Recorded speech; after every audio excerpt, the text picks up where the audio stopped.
Welcome to an episode of Gangsters Around the World. We're on the road to 500 subscribers, so please subscribe.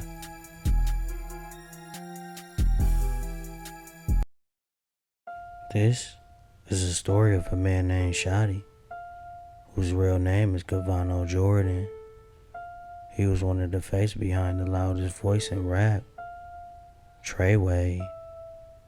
If you ever heard 6IX9INE screaming Treyway in a song, this is who he was talking about. Shotti wasn't a rapper, but his name held weight in the streets. He was loud, he was flashy, and he was feared. And now, he's in prison, serving a sentence of 15 years. Let's go back and let's break it down. Shotti grew up in Brooklyn, New York. Same place where hip-hop was born. Same place where the streets raise you real fast.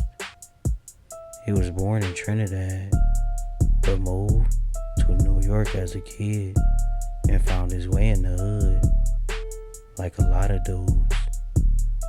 He got close with a gang called Nine Trey Bloods. That's not just talk, it's a real set, real rules, and real violence. He was part of that life. But what made Shotti different? He wasn't trying to be a rapper. He wanted to run the show. He started Treyway Entertainment, a label, but really a street movement.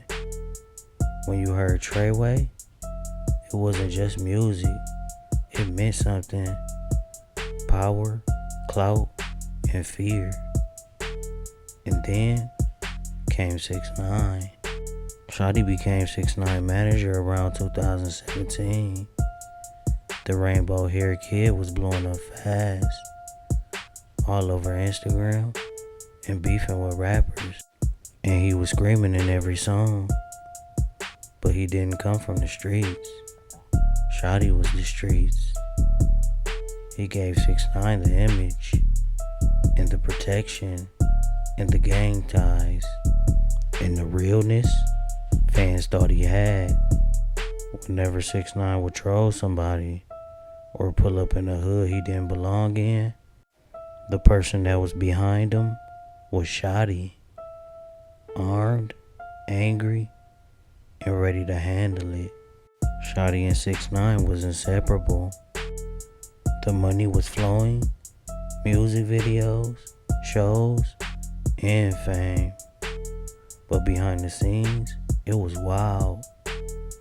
There were fights, robberies, shootings, and the feds were watching. In 2018, the FBI swooped in.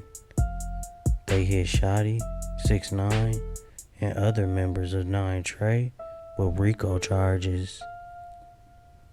That means organized crime. Same stuff they use to take down the mafia. They said Treyway was more than music.